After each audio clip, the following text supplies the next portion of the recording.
Hey guys, welcome back to the podcast. David Drake here, and I'm bad at introductions. I hate introducing myself, but you know what? It'll work. Welcome back to the podcast. Okay, introduction done. I'm back with Andrea. Say hi to the people. Hi, listeners. Okay. So you guys already saw the title, so you know what this is about. But first of all, I wanted to give a quick shout out to Podcast Cover Art, who did the lovely artwork that you are seeing on this video, and hopefully for, the unforetold future, hopefully I can keep these guys on as long as I can. And I will give a link to the description for their Instagram page, in the description below. But yeah, Podcast Cover Art, check them out on Instagram. They do a great job. I've worked with a lot of different people and a lot of different podcasts, so definitely check them out. I recommend them, and I say that because I bought their services, so why not? Of course I'm going to say that. And if they could sponsor us, that'd be great, right? Mm-hmm. That'd be awesome. Okay, so getting right into it. We are doing our top films in each genre that we did. So we're doing horrors and thrillers. Andrea made one list for both. I created two separate lists, so we'll see how that goes. We're doing comedies, musicals, science fiction. We're doing older movies. I kind of did like everything before 1990, just my general favorites. Andrea, you did more like 80s and 90s. Mm-hmm. But we're just gonna like kind of call that list classics. Yeah. We'll call it that. Then we did superhero movies. And then towards the end, we're going to do just our favorite films, a list of our favorites. And you guys will probably not like this next list. It's films we find overrated. So yeah, this might get us in trouble. So you guys will want to listen to the end of that to see if you agree, because I'm sure some of you will. Okay. Sure. So get right into it. Do you want to go first? Sure. I mean, we can start with horror since we both. Okay. Yeah, let's start with horrors. So. What's your number one? Halloween. Just because it's a classic. It's so good. Yeah. I mean, it's definitely up there with, like, classic horrors and, like, the killers and stuff. And, I mean, Jamie Lee Curtis, you can't beat her. No, you cannot. And she's stuck with that franchise, too. Yeah, she has. Because she's in the newest one that came out. Yeah. Like 2019, last year, I think. Or 2018, maybe. One of the two. Yeah. It might have been last year. It's not that old. But yeah, she does an amazing job no matter what one she's in. But, I mean, like you said, the original is the best. It's just the classic. And I think the idea, like, the fact that, I mean, how many ways have they tried to kill him? And right. He's still alive. Right. Nobody knows why. No one knows why. It's not like he's superhuman. He's a human. But, Bro, what are you? Right? What was the story behind his mask? Wasn't it like a William Shatner mask that they got at like a discount store or something, and they just kind of messed with it to make it look scary? I think so. Yeah. I think you're right. Like they were trying to find good masks. They just picked out a William Shatner one from, specifically from Star Trek, I think. I think you're right. I remember reading that somewhere, actually, yeah. Which is hilarious and makes it that much better. Yeah.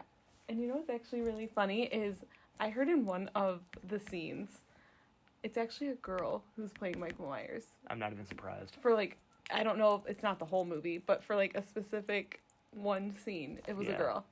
By the way, I was always wondering, like, why they came up with the name Mike Myers, because, like, that's an actual actor. Like, who's hilarious, but, why did they choose, know. the name of an actor as that character? Like, they could have chosen, like, literally any name they had to have known. Was Mike Myers around in the 70s? I mean, like, famous.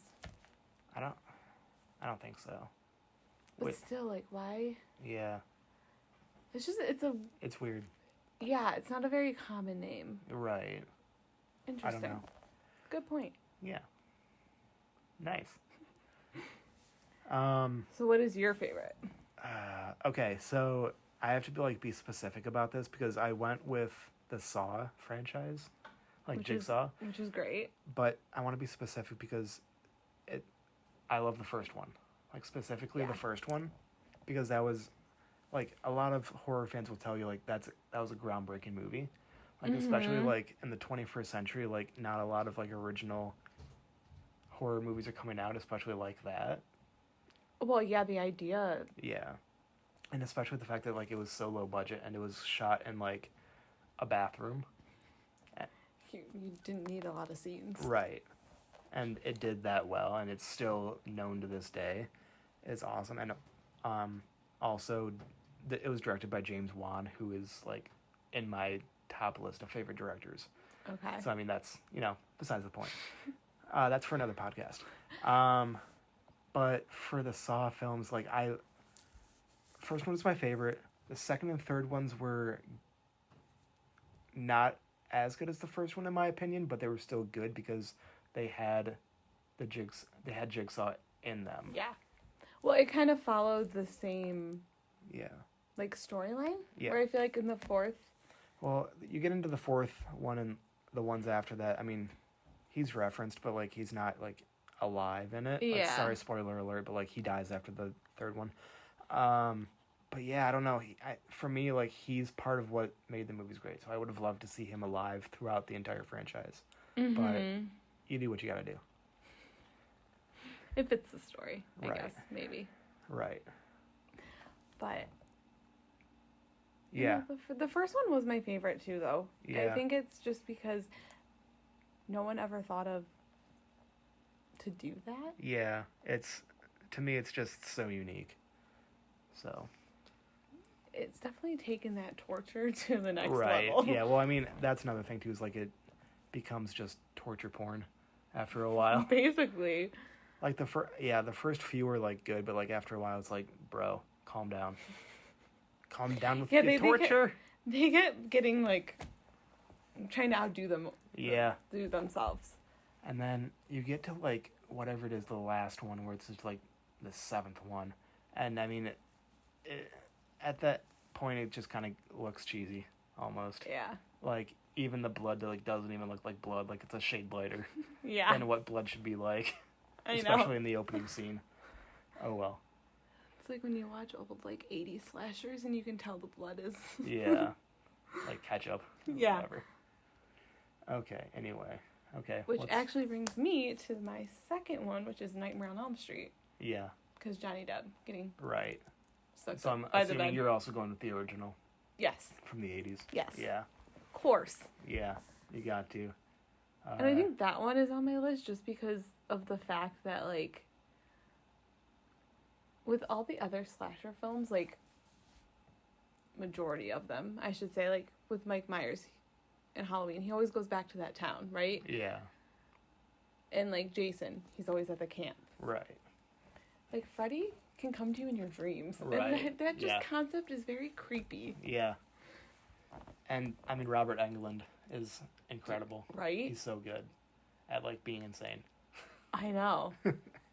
I know. Yeah. He's good. And like you said, Johnny Depp. You know. Getting sucked up by the bed. Yeah. With all the ketchup coming up. Yeah. Obviously. It's great. It's a great scene. Okay. That was actually in my honorable mentions. So, I mean, for me, it's in there. Just not in my top 5. For me, my number 2 is Alien with Sigourney Weaver. And I mean, I feel like partly for me, it's like the actors can help make a horror movie. Like, of course, it's like you think about the killer, but it's also like, okay, who are the good guys and like who are they played by and are they good characters?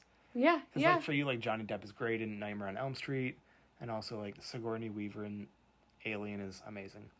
I'm also going with the first one because I know a lot of people like the second one, like Aliens plural, because that one was directed by James Cameron, and like I get it, and like that one was really really good, but for me like nothing can beat the original first Alien movie. Yeah. To me that one was groundbreaking too, because like they at least didn't do many good films about like confined spaces because they were confined in that giant spaceship. Like, Oh, so it was okay, interesting, yeah. like being confined to that space and like having your only location be the inside of that ship. It's like that was cool too, and like that kind of added some extra horror to it Well, as well. that's unique too. Yeah, yeah. For sure. And also, tidbit, I was like looking like behind the scenes of that stuff. Like when the first alien busts out of that guy's chest, the the other actors did not know that that was going to happen. Really? Yeah, like when he busts out of the chest, like the other actors, like that's like actual, their actual reactions in that shot. Wow. Like their actual like screams and like what the heck is going on? Like that's real. So like if you guys go back and see the original Alien, like check that out. Kind of makes that scene like Cooler. cooler. Yeah, for sure. All right. What's next up for you? I'm gonna say House of Wax. House of Wax. Okay. Yeah. So I have yet to see this film. So It's like one of those cheesy like horror movies, like teen horror movies, Right. you know. I just the whole concept of like the House of Wax, yeah. which is like how you get turned into wax in this house. Right. Or you just get killed in this house. Like Yeah. that's all like supposedly a wax museum. Yeah. It's interesting, and I like the actors in it, which I think is kind of what makes it, because it's really not like a unique, Yeah. like the whole plot of it isn't unique. Yeah. Which I hate to say that, but I really like the actors. Like Chad Michael Murray's in it. Jared Padalecki. Yes. Instant classic. Love Jared Padalecki. So I think that's what makes it for me. Yeah. Plus, you get to see Paris Hilton die, which is always fun. You should have started with that. I would have watched it immediately. You do, and it's Okay. in a very gory way, so it's kind of Right. awesome. But Yeah. So I'm getting more into the paranormal for my number 3, which is The Conjuring. okay, it's a good movie. Yeah. I mean, Super we scary. talked about it last week with paranormal stuff, but you know, Ed and Lorraine Warren, it's about them and one of their cases, and I mean, that kind of puts a unique spin on it, where it's not just, you know, trying to get a ghost out of a person, where it's like actually from people. It's based off of people that actually lived, which is cool, and like one of their actual cases. Like these events actually happened. Yeah. Yeah. Maybe not as dramatically as Hollywood would portray, but you know, and also this film again was directed by James Wan, who did Saw, and you know, You know, that's cool. there's a reason I put 2 of his movies in there because I love him so much. Yeah, so I mean, it's paranormal. So I mean, and it's about, you know, trying to exorcise a demon out of people. So you know, if out of a mom. So I mean, that's kind of it. So if you want a good like paranormal movie, if you haven't seen it, check it out. It's definitely scary. Yeah. It's definitely one that like you leave, and I still felt like that like anxiety almost. Yeah, and the kids in that did so well. I think that's what makes it so scary, Yeah. is because the acting is so Right. good. Yeah. Yeah. It's good all around. Yeah. All right. What's next for you? Paranormal Activity. Ooh. I just think it was like, for me, it was the first time I've ever saw a horror movie that was really more like documentary style. Yeah. So that's what Which- kind of drew to me. Which I think might be part of the reason why some people really liked it and some people really did not like it. Yeah, it can go either way, Yeah. for sure. Like I remember when it first came out, I was in high school and just talking to people who had seen it, you know, the weekend it came out, and some people just absolutely hated it. Yeah. Like they were saying like, oh, so boring, the jump scares were too cheesy, this and that, but it's like, but you have to admit, like, it's kind of the first movie of its kind. Mm-hmm. You know? Absolutely. And the fact that this is another movie that had such a low budget, Yeah. but did insanely well. Mm-hmm. Because I think the house they were in, I read it, was the director's house. Yeah, something like that. And also the fact that they had, like, such few characters. Like, they had, like, 2 or 3 characters in the entire movie, right? Yeah. It was only the couple that lived there, and then they brought in someone. They brought like, in 1 or 2 people. Yeah, I think there was only 2 people that came over. Yeah. So, yeah. Yeah. The later movies, like, if you go into, like, 2 or 3, they had a little bit more people in it. Yeah. But, No, again, it's like the first one's kind of like the groundbreaking Yeah. film for the series. That's why That's I went, good. not really with the franchise, but just, like, the first one. Yeah. Yeah, so my number 4, I guess, is The Exorcist, which is, okay, again, it's like, I have to go with the original from, what is it, the late 70s, early 80s. Yeah.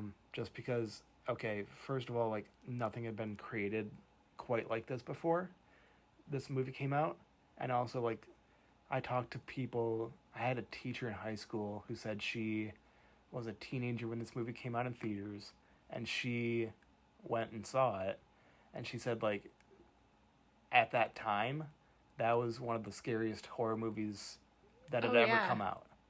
Oh, like, yeah. Like, there was nothing like it. It was scary, it was gruesome, it was horrifying, it was disgusting. Yeah. It was like, it's up there in the perfect horror movie list. Oh, yeah. So. I think even to this day, like, I've never seen it just because I know it's super scary. And for some reason, I can handle a lot of other, like, horror, like, slashers and all that. Right.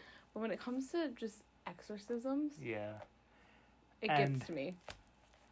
like, and the teacher that saw it even said, like, you know, of course, like, special effects since then have gotten so much better, but, you know, for its time, it was insane. Mm-hmm. Like, it was so horrifying. Yeah. I mean, Like, my sister saw it for the first time, like, I don't even know how long ago. But she was, like, scared to even drive home. Yeah. Because the lights were flickering. And you heard stories about, like, people coming out of the theaters and, like, puking, and, like, they were fainting in the theaters and stuff like that. So, I mean, I feel like, in a sense, like, the film was doing its job. Yeah, right? You know? It's like, probably what it was meant to be. Right? Like, it's a horror movie. It's meant to freak you out. Yeah. Yeah. All right. So, my next one is It. Okay. And I just think the whole, like, concept of it is interesting. Are you doing the original or the newer ones? I actually like both. Do you? I think that's the only ones that I like, the original and the remake. Yeah. And of course, originals are original. Right. But it's a good movie. Yeah. I feel like for the newer ones, like, they definitely kind of, like, upped the special effects on Pennywise. Yeah. Which was good. Like, that made it scary. But, and I hate that I'm blanking on the name of the original Pennywise. Like, that guy. Oh. I hate that I don't remember his name. But, I mean, just because, like, you can't beat him. Yeah. Him as an actor and him as Pennywise. Like, he did a great job. Oh, for sure. Yeah. I will say, though, I thought, in my opinion, is it Alex Skarsgård? Yeah. Skarsgård. One of those Skarsgårds. One of those. One of those guys. I think he did a pretty good job. Yeah. He did a really good job as Pennywise. But I agree. Yeah. Nothing beats the original Pennywise, but I feel like he did a good job. Yeah. For sure. So what's next on your list? So, I'm going to put this in my top 5. Texas Chainsaw Massacre. Just for the reason that this was the first true horror movie that I ever saw. Can I just tell you, I thought that the actual footage that they put in it was the actual, like, it was actual footage, right. And I was like, oh my god. Like, I thought it was real. And then, like, I just found out, like, 3 years ago. Yeah. Right. It wasn't real. No. No, but, so I'll say that, like, when I was, you know, obviously younger, like, you see, like, scary movies that, like, you'd be like, oh, for a little kid, like, this is a horror movie, but, like, Texas Chainsaw Massacre was the first, like, true horror movie that I saw. And I saw it in, like, early middle school, like, 6th grade, something like that. And, you know, as a kid who hadn't seen many films like that kind of, like, slasher killer movie, like, my gosh, I was, like, sick to my stomach. Yeah. And, like, truly, it like, stays horrified. With you. Yeah. It stays with you. I remember it, like, after all this time, it was my first horror movie because it's one of, you know. That's how the Gremlins was for me. Was it? Yeah. You never forget your first time. It was, yeah. No, it does. It stays with you. Yeah. And you never, there's something about them. Plus, like, I mean. Do you think it's what makes me a fan of horror? Probably. Like. You have to be introduced young. Scary. But, like, yeah, nothing can compare to, like, a crazy guy with the face of a dead human on his face wielding around a chainsaw. Right? And him and his family just, you know, eat people. And then you find out it's based on a true story, and you're like, oh, cool. My sister used to always say that they found him, Leatherface, in Michigan. Oh, cool. Just to freak me out. Yeah, of course. You know. All right, continuing on. So, now I think mine, well, okay. No, because my next one will be more thriller. Okay. Scream. Okay. That one, I feel like, is so... The twist at who it is at the end is what I like. Yeah. I can see that. And plus, like, I think Courtney Cox and David Arquette in that movie are hilarious. Right, yeah. I mean, it's Courtney Cox. Right. It's Monica. It's Monica. But, That was before Chandler. Yes. Pre-Chandler. Before. She didn't know. Yeah, I don't know. I just think it's an interesting... It's one of those ones that I just watch every Halloween. Yeah. Just because it's like a classic to me. Yeah. I can see that. What are your thoughts on Scream? I don't even know if I've seen it all the way through. Really? Even the first one? Yeah. I don't know. That hurts. Well, okay. I've seen some films going on that you haven't seen, so you know what? I'm gonna sass you right back. But I'll put this in my honorable mentions. Well, you're kind of getting into thrillers, so I'll just put these both as my honorable mentions. Nightmare on Elm Street and Friday the 13th, just because, like, you have to. Like, those are just classics. Yeah, and again, I'm going with, like, the first ones, like the originals. Yeah. I mean, that's kind of like, you know, enough said, right? Mm-hmm. For sure. You're going into thrillers kind of next, right? Yeah. Okay. So you did kind of horror and thriller in the same category. I made separate lists for each one. So. But I feel like I agree with a lot of your lists, so. Yeah. Like, what would be for Well, for me, my top one is Silence of the Lambs, just because, like, it is such a groundbreaking film. And, you know, Anthony Hopkins is dope in it. Dude, he plays, like, that crazy... Yeah.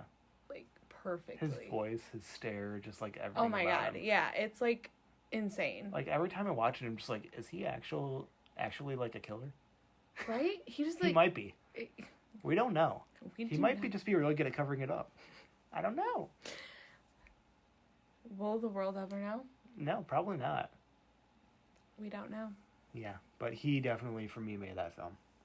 Oh, for sure. Yeah. For sure. I mean, I think that was probably the first more psychological kind of thriller. Yeah. That I had seen, and it, like, I don't know, it just sticks out to you. Yeah. Because it is original. Right. All right, what's one of your thrillers? I categorize this as a thriller, but Split with James McAvoy. Yeah. Even though it's kind of sci-fi. I'll say it's a thriller. Yeah, it's like a sci-fi thriller. Well, and I heard that it's like kind of maybe not fully accurate, but a better depiction than most other films of kind of a multi-personality disorder, or however you call it. Yeah, dissociative identity. Yeah, dissociative identity. Yeah, I mean, I think the most accurate one is Sybil. Yeah. It's based on... Right. A girl who actually has DID. But Split, I mean, it's accurate towards the end. When they get to, like, the last two personalities. Really? That's not so accurate. Well, yeah. But, like, that's where the sci-fi kind of comes in. But, yeah, no, it accurately, does depict it.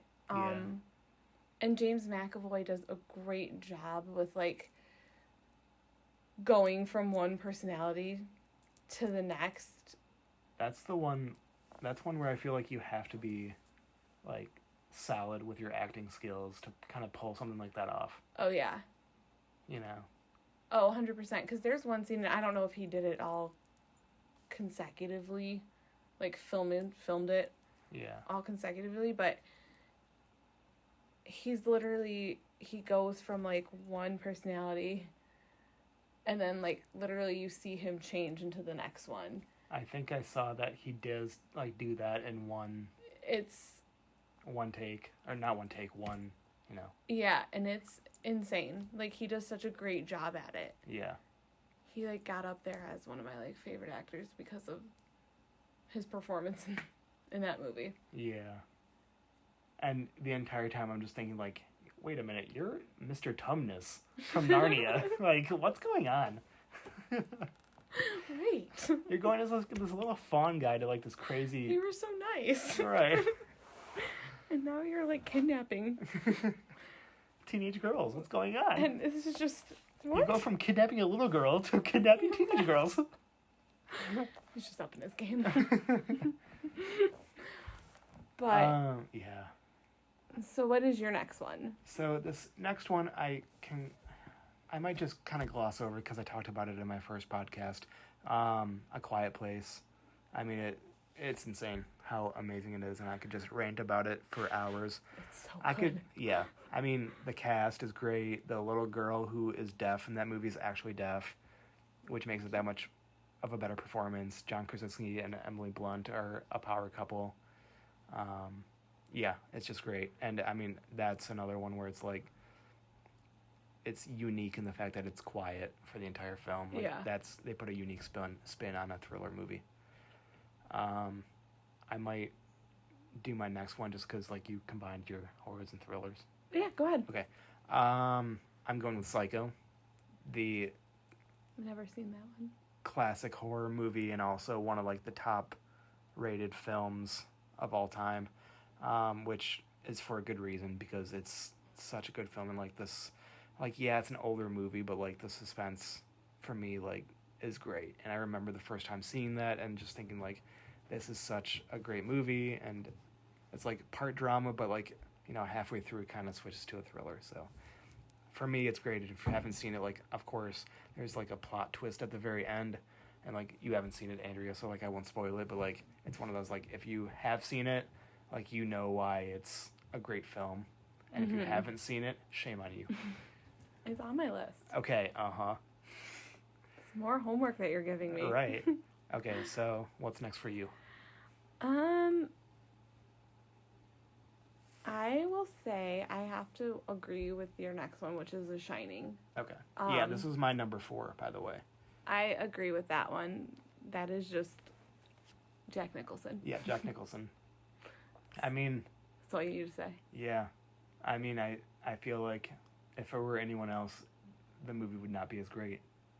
No. like, not nearly as great. Like, he does an amazing job of just being that, like, demented, crazy guy. Well, I think he is, like, the prime example of how an actor can make or break a movie. Yeah. You know? Yeah. Because just facially, like, he can get that face that just makes you, like... Oh, yeah. Scared. Like, yeah. That's insane. Or he just looks like he's in psychosis. Yeah. Because like you said, like, any other actor, like... Because the plot, if you think about it, it's just, like, this family in this big empty hotel, and, like, not much goes on. Right. You know? So, like, if you really think about it, it's, like, not... It's kind of a boring premise. But Jack Nicholson makes it amazing. Which is why people know about it today, because he did such a good job. It's all how it was executed that makes it, like, amazing. Yeah. It was great. It's a great one. It's lit. For now, your next one. For my number 5, it's The Witch. I want to say it came out in 2016, and that's really good. I mean, it's like I want to say like pioneer-ish times, like 1600s, 1500s, something like that. Like that time in New England. Salem witch trials. Whenever that was, about this family. It's Puritan times, right? Yeah, I'm gonna try to like not give away a whole lot, but like this family's basically kicked out of town for whatever beliefs they have, so they kind of have to go live off the land, and where they build their house is like it's kind of in the middle of nowhere, but it's also next to a giant forest. Okay. And there's a witch that lives in the forest that slowly starts to like try to come after the family. Oh. And like, you know, if I say anything else, of course I'm going to be like spoiling stuff. So like, it's one of those, it's just like, it's insanely creepy, and it kind of, at the beginning, it moves slowly, but it's worth it. Stick through it? Yeah, like stick through it. Like after like the first 20 minutes, half hour, you're like, okay, when's something going to happen? But like after that, then something starts happening. Okay. And it's really good. It's dope. And like it's one of those films, like the ending creeped me out. Okay. And I still think about it to this day. Really? I do. It's great. I'm going to have to add that on my list. Yeah. I think it's still on Netflix. So, if you have Netflix. I'll have to, yeah. Okay. For sure. Do you have any more on your thrillers? Because that's it for me. No, I think that's it for me too. Okay. Okay. We can go. Should I do my dramas?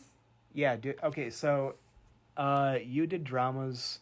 I forgot to add that list. I was going to, but then I didn't. So you can just shoot through your dramas. Yeah, and you can add on. Yeah. If like something comes up.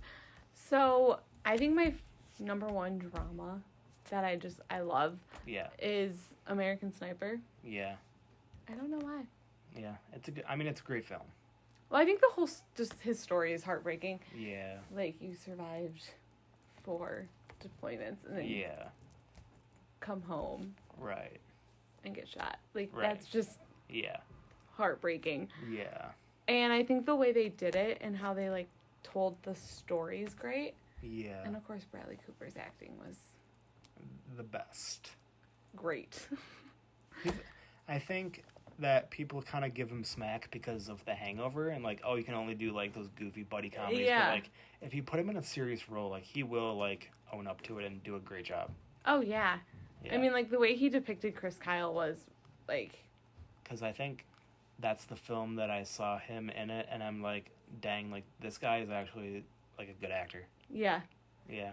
Well, and Chris Kyle's wife, I saw an interview with her once, and she's like, you feel like he's Chris, like, right, watching it. And plus, I like how it touches on his PTSD. Yeah. That, like, he experienced, and that didn't over-exaggerate it to, like, make it worse. Right. Like, how he actually experienced it. Yeah. And then, I Love a Beautiful Mind. Yeah, I mean, that's a classic. It's so good. Russell Crowe. He did a great. Yeah. You can tell I have a little theme. Yeah, right. Yeah. Dramas that deal with mental health. Yeah. And I also have Silver Linings Playbook, another Bradley Cooper. Okay, of course. But he did a great job. Yeah, I have yet to see that. Really? Yeah. That's your homework. Okay. It's so good. I've kind of been on the fence about it just because I'm like, I don't know if I want to see it, but I might have to. I think it's good. Okay. I think it's so great. Okay. It is. Okay. You know what? Jennifer Lawrence is in it. She's overrated. I'm sorry. I mean, I'm not going to argue with that. You know what the great thing about me talking smack about Jennifer Lawrence is? If I'm right, I'm right. And if I'm wrong, people get pissed off, go on the internet and be like, oh my gosh, Jennifer Lawrence, listen to this podcast. Like, they're talking smack about you. And Jennifer Lawrence contacts us. Guess what? We get contacted by Jennifer Lawrence. So either way, it's a win-win. Come at us, J-Law. Bring it. Fans of this podcast, please get us in touch with J-Law. Either way, we want to hear from her. Come on. So if in a few podcasts she's on this show, like, you know what? Don't be surprised. Okay. Then at that point, I would be like, okay, I'm sorry. Sorry, Jen. You're going to totally backtrack. Yeah, I will. You're not overrated, I promise. You're so great. Are you single? Because I'm single right now. Guys, welcome to How We Really Talk. And, alright, I also have... Start talking about other films. I'm going to. Okay. Give me a minute. Let's see. So, I also love Good Will Hunting and The King's Speech. Okay. I also would, mention Titanic because... Yeah. It's great. I mean, just touching on Good Will Hunting, I mean, it's Robin Williams. So anything he touches is going to be gold. Whether it's comedy, drama. Yeah. Well, I feel like with that film, you put in Matt Damon, Ben Affleck, it's a great movie on its own. But then you add in Robin Williams, and it takes it to a new level. Well, and not only that, it's amazing that was, their first script that they wrote. Yeah, that's pretty incredible. Because that was at least nominated for a few Oscars. I think, the script was nominated. Yeah. Yep. Maybe a few others. And I think... Well, Robin was nominated for Best Supporting Actor. I don't know if he won it. I think the script was nominated. I think it won Best Script. It did. And I know Robin was at least nominated. Yeah. For Best Supporting Actor. So, and yeah. Wasn't Robin the one that actually, got that script to be made into the movie? I don't know. Maybe. I thought I remember reading that somewhere, but I could be wrong. Yeah. Fact check later. I don't know. We'll check it out. But, and then, yeah, King's Speech. Yeah, King's Speech is good. Colin Firth is a great actor. He did great in it. And I think it's just interesting because, well, British royalty always fascinates me. Yeah.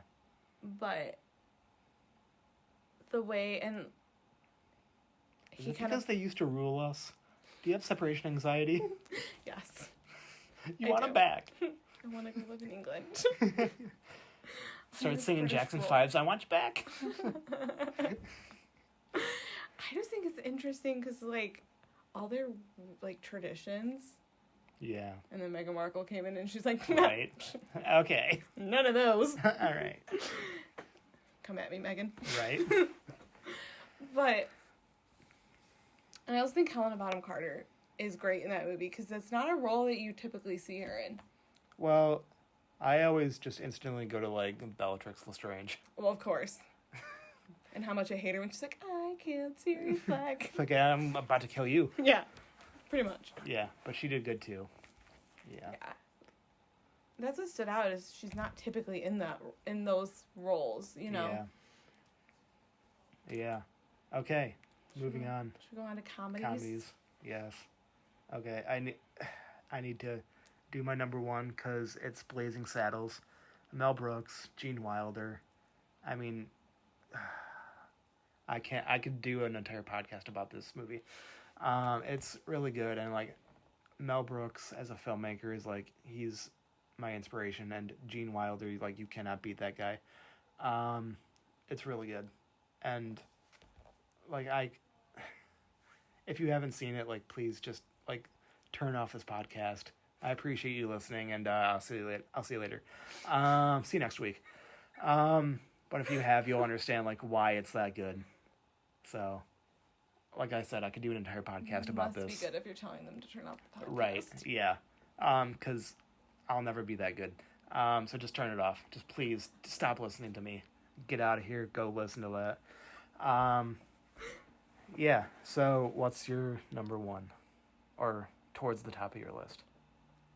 My number one is also like kind of an honorable mention. Okay. But it is Wayne's World. Okay. Just because Dana Carvey to me is like... Yeah, he's good. Up there with Robin Williams. Yeah. As for comedy. Comedy. For me. Yeah. Not a lot of people agree, but okay. I love him. Yeah, he does a good job. Yeah, killing it. He's my favorite. Right. But also that movie is just hysterical. Right. It's great. It's hilarious. I mean, my number two has got to be Tommy Boy. I love Tommy Boy. It's such... Okay, I mean, you know, of course, everybody who has seen it knows it's because of Chris Farley. I feel sad for the younger generation who don't know Chris Farley. Right. Can we just talk about that? Yeah. And it's so heartbreaking because, like, he was only in his 30s when he died. I know. Which is so, like, he didn't even get to live, like, a long life at all. I know. And his comedy, like... His off-the-wall improv. He was just so physical with it, like... Yeah. Which is hilarious because he was such a big guy. I know. But, like, that's, like, partly what makes me love him is because, like, he owns up to that. He's like, yeah, I know I'm a big guy. Like, I'm going to roll with that. Yeah. He just didn't care. He was like, okay. Yeah. I'm just going to do whatever I want. Yeah. Live my life. And, I mean, going off of that, too, the SNL sketch, living in a van down by the river. I mean, come on, that's, like... Instantly what I think of when I think of him. Yeah. That and that guy in the little suit. But also, I drive a Dodge Stratus. I mean, it's great. And I don't know if this is... I don't remember what interview it was, but just his intro on a certain interview, like, you'll just have to YouTube it, because, like, just the energy that he brings in any given situation is off the wall. Oh, yeah. It's great. Yeah. And he does it in Tommy Boy, too, but, like... Yeah. There's nothing, like, him and David Spade... Yeah. Were just such, like, a dynamic... Yeah. Like, duo. It's heartbreaking, because, like, in real life, they were, like, best friends, too. Yeah. Which is heartbreaking for David Spade. Yeah. Because he lost his best bud. I know. And he also, like... Just... They, like, played off each other, so he lost that, too. Right. Yeah. And, I mean, like, the other guys who knew him so well, like, you know, Adam Sandler, Chris Rock, Rob Schneider, like, all those guys, like, they felt that pain, too, when he passed. So it's like... Oh. Yeah. Along with, you know, the rest of the world. Right? I remember. Yeah. I remember when he died. Yeah. Anyway, we're getting sad now. So what's your next we're comedy? On comedies. Billy Madison. Speaking of Adam Sandler. That's I mean the good Sandler. That was during his peak. Yeah. 100%. Like the 90s. Best Adam Sandler. Yeah. But just nothing beats, like, we were saying earlier, we just quote it. Yeah. We quote that movie. Shampoo is better. Conditioner is better. Yeah. I mean, for the 90s were, like, Adam Sandler's time. Like, Billy Madison, Happy Gilmore. Waterboy, yeah. Big Daddy. Yeah. Even, like, the early 2000s. Like, I know a lot of people were not as big of fans of Mr. Deeds, but I loved that movie, too. It wasn't my favorite, but it wasn't as bad as, like, some people make it out. Yeah. For me. Yeah. You know, it wasn't, That's one of those Adam Sandler movies that like I could always watch along with his other classics. But yeah. I mean, Sandler did a good job during the 90s. That was his streak, for sure. For sure. So what's your next one? Next one, I'm going with another Mel Brooks, Gene Wilder combo, Young Frankenstein, which is, I mean, I love that humor that Gene Wilder brings. He does such a good job, and just his personality is just so great. Mm-hmm. And also, like, I'm a fan of like those classic monster films, like Frankenstein, Dracula, Wolfman. So like, if you combine those two things, instant amazement. Right? It's so great. I mean, just the fact of like, it has Gene Wilder in it. Yeah. I mean, you just can't beat him. Another actor, which is like R.I.P. Right. You know, why are all these great actors dying? I know. I'm gonna cry. Anyway, what's next for you? Dumb and Dumber. Dumb and Dumb. I mean, Jeff Daniels and Jim Carrey. I mean. Yeah. Is there anything more that needs to be said? Yeah. I mean, not really. There's just... I feel like that was at Jim Carrey's peak, too, in the 90s. Yeah. Where he had, like, The Mask. Right. Ace Ventura. Yeah. He's also one that, like... He has a lot of different, but good roles. Yeah, he's versatile. Yeah. But... He can do a lot of stuff. And then for a while, he just kind of didn't make as many movies, like, recently. Yeah. Like, he just came out with... What's that one that he was just in? Oh, I didn't even know he was in one recently. Yeah. Sonic. Oh, he was in that? Yeah. Like the new Sonic movie, like he was the bad guy. Oh. Yeah. I didn't know that. Yeah. What you gonna do? But yeah, he's a good actor. I like him for sure. And Dumb and Dumber, I mean. Yeah. That pole scene. Yeah, right. When Jeff Daniels gets his tongue stuck to it. Hilarious. It's unbeatable. It's great. Oh my god. Okay, so I have to go with 40-Year-Old Virgin. Kelly Clarkson. No, I mean, yeah, Steve Carell was amazing. I mean, I think it's like you put the actors that were in that movie together, and it's like it's something that you didn't necessarily expect, but it's something that worked really well. Like, I mean, Steve Carell, Seth Rogen, Paul Rudd. Like, that shouldn't make sense, but it does. Like, Seth Rogen doesn't seem like he would go with that. Right. I could see Paul Rudd and Steve Carell. Yeah. But and, like, for me, the scene that always gets me is the scene where Steve Carell gets his chest waxed. Because, first of all, it's hilarious. Second of all, it's even more hilarious to know that that's, like, real. Yeah. And, like, that's unscripted. Uh-huh. Like, they were going in not really knowing 100% what to say. That Steve Carell was given, like, a few lines to be like, okay, if you want to say these lines, go ahead, but, like, just do whatever you want. Like, yeah. But, like, when he's cussing out the lady who's waxing him, like, that's actual, like, sass. And if you can see, like, her face when she's waxing him, like, she feels bad. Yeah, because she's like, yeah, you can tell. Because she's like, I don't want to cause you pain, but, like, I'm doing this for money. Yeah, right. You're paying me a lot to be on this movie. Yeah, no, I feel like that's that iconic scene from that movie. Yeah. And I mean, Steve Carell as a virgin is hilarious. Oh, right? I mean... Like, that's another one where it's like, not many other actors could pull that off as well as he did. He's another comedian that is so... Yeah. Like, you just can't beat him. Yeah. And it's sad that he's not doing comedies. Yeah. Anymore. I feel like people don't give, like, good comedians as much respect as they should, because, like, okay, yeah, I'd love to see you try to, like, top that, right? Try have anyone else be Michael Scott. Right. On The Office. Like, yeah. It just wouldn't work. Like, I dare you to try to be as funny as Chris Farley. Oh. Or Robin Williams. Yeah, okay. It's not gonna happen. Try. Yeah. But... You would not be successful. No. What's another one for you? Liar, liar. Liar, liar. Another Jim Carrey. I love Jim Carrey. okay. He's great. When I was little, I wanted to be him. Yeah. That was a great film, too. Oh my gosh. It was...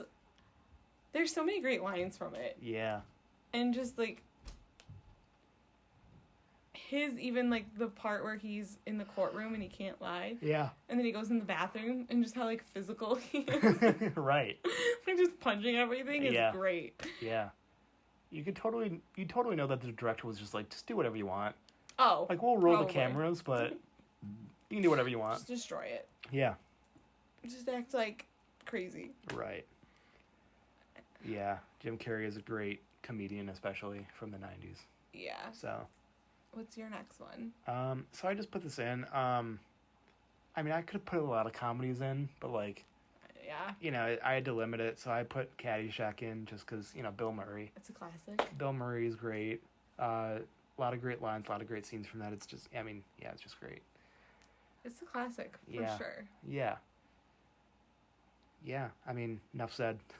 Yeah, there's not a lot on that one. Yeah, it's just, I mean, just, you like it. That's about it. Right?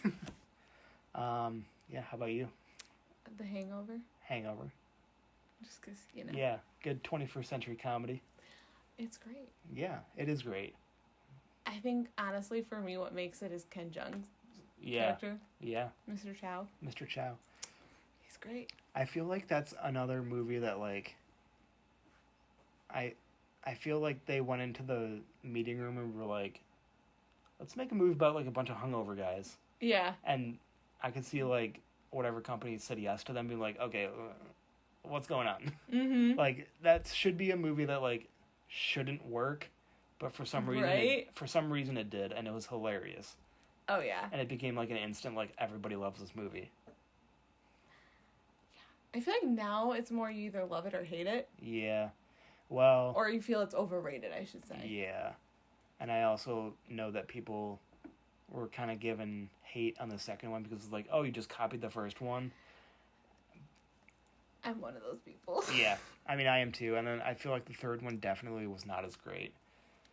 But yeah, the first one is amazing. Oh my gosh.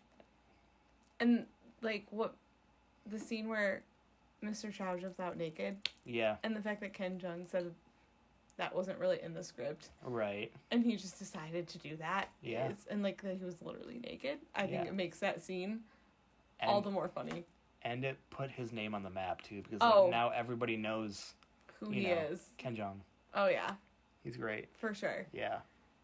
So, yeah, that was definitely, for many reasons, a success. Yeah. Yeah. And Bradley Cooper. Right. That's how I'll end that one. Right. Bradley Cooper. So I put as my honorable mention Monty Python and the Holy Grail. I have not seen that. Okay. I mean, that one is like, it's kind of like stupid comedy, so like if you haven't seen it, like I won't hold it against you. But it's like, not offensive to not right, see it. Okay, yeah. good. But at the same time, like, that's, to your point in some other movies, like, that is just like, one, a funny movie, and second of all, it's like, it's very quotable. Oh. Like, and a lot of scenes are very quotable in it, so it's like, you know, it's just like having fun with friends, just quoting the movie, right? Yeah. So. Which I feel like that's my standard for a good comedy. Yeah. Is it quotable? Is it quotable? Like, right. Are there moments that you can, yeah. Yeah. So that's good. I like Monty Python. Do you have any others on yours? Bridesmaids. Okay. I haven't seen that. That movie is very quotable. Is it? Oh, yeah. I've heard that it is. Oh, it is. Like, there's so many scenes in there that, like, the plane scene, which, I mean, I can't really explain it. It's one you have to see it. But the plane scene, like, there's just that whole scene where they're flying on a plane to, I think, Vegas. Okay. For a bachelorette party. And, yeah, I'm not going to spoil it for you. Okay. But it's just great. I'm going to watch it right now. Do it. Okay. It's great. Yeah. Kristen Wiig is hilarious in that. Yeah. She's a good actress. Yeah. All right. I think. Any others? No, not that. Okay. So, let's move right along. Do you want to do musicals? Sure. Let's switch over to musicals. So I went first for comedies. So what's one of your top ones? Grease. Okay. So that's actually my number 4 spot. Really? Yeah. It's so... Well, I mean, that's just a classic musical. Oh, yeah. You know? For sure. The music alone is great. I think that's what I love about it. Yeah. Is the music. Yeah. And I loved Sandra Dee. Yeah. She was great. She was a great character. Yeah, she was. All of them were good. She was like my spirit animal. Yeah. Just kidding. Well, and then they redid it with like kind of like a live Grease, like. Oh yeah, I didn't watch that, but. Okay, well I did because Julianne Hough is on it. By the way, Julianne Hough, if you want to come on the podcast, that'd be great. He would love it. I'd love it. You would love it too. Come on. If she brought Derek. Okay, Derek, you want to come on? Yeah, but yeah, I mean, Grease is such a great movie and highly quotable, great music. I mean, you put on any one of those songs and like, no matter who you are, like, the music. Yeah. For sure. So, it did a good job. The music is iconic, so. Yeah. What is your first one? My first one is Sound of Music, just because, like, that, I mean, if you've seen it, you know why it's my number 1, because it's so great. I mean, Julie Andrews is iconic. It's a great story. It's incredible music. Like you said with Grease, it's like every song in there is like, you know it. Like, you know the music, you know the story, and. Well, this one is just a classic. Like, yeah, it's a classic. Like I think there's a reason like why it hasn't been like recreated yet, because like you just don't mess with it. You can't. Like, it's untouchable. Yeah. Like. It would be doing it injustice. Yeah. Like, I think everybody just kind of knows like, you don't mess with perfection. Yeah. Pretty much. So like, just for that reason, it's like why it's my number 1. Absolutely. Yeah. All right. What's next? Sweeney Todd. Sweeney Todd. So that I almost put that Johnny in there. Depp. Yeah, Johnny Depp. That was almost in my honorable mentions, but yeah, that's a great film. It's so good. It is. I feel like that's another one where it's not that everyone knows the music, but the music is really good. Yeah, it is. I like it because partly it's just dark for a musical. Yeah. And also, like, and I'll say that I've seen it a few times. I love the songs, but I feel like the songs are maybe not as well known. No, they're not. Definitely not. But at the same time, they're really good. Yeah. Well, I feel like, so what's different between, like, the songs in Sweeney Todd versus, like, Grease and Sound of Music? Yeah. Is, like, Sweeney Todd, the songs are very, like, the content of the songs is very specific to the plot. Yeah. Whereas, like, with Grease, they kind of are. Yeah. But they can be interchangeable. Right. They're not as, like, specific to that, what's going on in the scene. Yeah, and, like, Sound of Music, there's literally a song called Do Re Mi. Yeah. Right. So. Yeah, Sweeney Todd does good with that, like, plot-related songs. Yeah. So, yeah, it's good. Good dark musical to throw in there. For me, my number 2 is Les Mis. I mean, it's like a classic story. Like, even if you haven't seen it or read the book, like, Les Mis. Yeah. Like, if you have at least heard of it. And also for me, Hugh Jackman is great. I mean, he's like the performer. Mm-hmm. Of like the 21st century. Oh, for sure. Like, if you think about like top performers, you think of him because he can sing, dance, and act. Oh, yeah. He can do it all. Yeah, and like another reason why I love Les Mis is because like they were not doing like pre-recorded music. Like, all the singing that you hear in the film is live. Mm-hmm. Like, they didn't like, do lip reading for the music and then go to a studio to record the actual song. Like, everything you see on screen and hear on screen is being done there. Mm-hmm. Which is crazy. Because if you listen to the soundtrack, it sounds like you're listening to the movie. It's because you are. Yeah. You know, so like for me, that's also like insanely impressive that they did that, because you have to think like how much harder it had to have been to film it. Well, I was gonna say, because then they had to look into the acoustics and like all. Yeah, and how hard it would have been to like be an actor singing in that as well, because how do you know if you're your voice? Projecting your voice? How do you know if you're on time, in tune? Yeah, right. You know, and like pace yourself to not go too slow or too fast. Oh yeah. You know, like it adds a whole element to me that makes it harder. Oh, for sure. So, not only as the crew and the directors and the sound guys, but like also the actors. Yeah.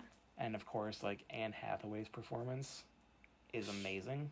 It is. Especially in like I Dreamed a Dream, like that's heartbreaking. Oh, I know. You know?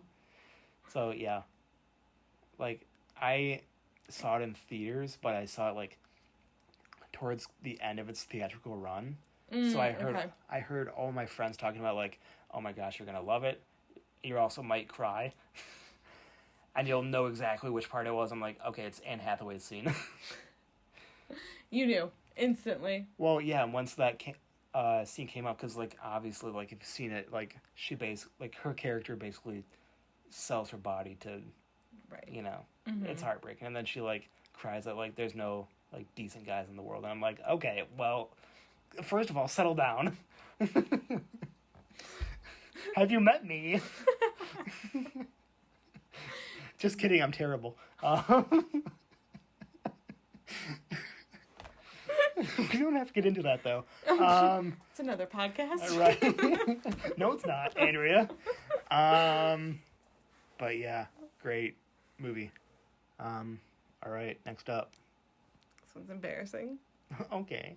But my boy Zach. Zac Efron. What's the movie? High School Musical. Yeah, it is. Oh, wait, which one? Or is it just all of them? The first. The first, okay. Maybe the third. Okay. But I like the first best. Okay. By the time the third came out, I was like... Well, and that's... I mean, you and I were kind of in that age group that liked it. When it was coming out. Yeah. Because, like, sure. there weren't a whole lot of musicals that were for younger audiences, I guess. No, and it was I can't remember if there was a musical on Disney before that. Like a Disney Channel original movie. There might have been, but nothing to the level of High School Musical. Right. Yeah. Because I feel like there is, but you're right. It wasn't at that level. Plus, like, the songs are catchy. Yeah. Even if you don't want to like them, because some are so cheesy. Yeah. You know them. Yeah. Yeah. Because they're catchy. Yeah. Like, you're like, oh, this song. Right. It's not the best, but... You just... Why am I singing along to to it? It. You have to. My next one is Greatest Showman. It's another Hugh Jackman film, of course. I was contemplating putting that on. Yeah. I mean, for me, like, especially in the last few decades, there haven't been a whole lot of musicals, period. Right. But if there have been, like, not very many have been that great, in my opinion. Yeah. Like, this was the first one, at least in the last 10 years, that was really, really great. Mm-hmm. Like, putting Hugh Jackman aside, like, it was just a great story. It was original. It's not like some remake. Right. Or sequel. Mm-hmm. It's an original music, original songs, original cast. So it was just great. I loved it. Well, and I think the circus element to it brought, like, such a unique... Yeah. Like, aspect to the movie. Yeah. That... I don't know. Plus the songs were awesome. Yeah. All right, what's next for you? Mamma Mia. Another one I have not seen. You haven't seen Mamma Mia? No. It's good. Is it?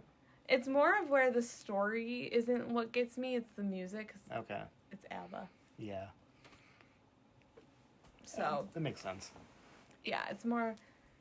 you just, like, want to dance. Right. When you watch it and just sing the songs and, yeah.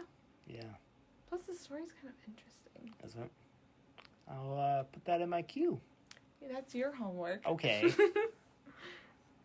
Your homework is that and Bridesmaids. Yeah. That's a great list. I'll get right on it. You should. I will. I don't like the sarcasm. Okay. Okay. So I already said Grease was my number 4. We talked about that. My number 5, which was one that I kind of didn't even think about it until I looked it up, but Wizard of Oz. Because that's technically a musical, I guess. Oh. Yeah. You know? Yeah. Or at least it has, like, musical elements in it. Mm-hmm. You know? Yeah. It's like, follow. Yeah, Follow Yellow Brick Road. And, like, it's a good classic. Oh, yeah. Like, you have, like... That's just classic. That's one of those, like, even if you're not a huge fan of it, like, you have to see it in your lifetime. Mm-hmm. Like, you just have to. Mm-hmm. You know? Oh, for sure. Yeah. Yeah.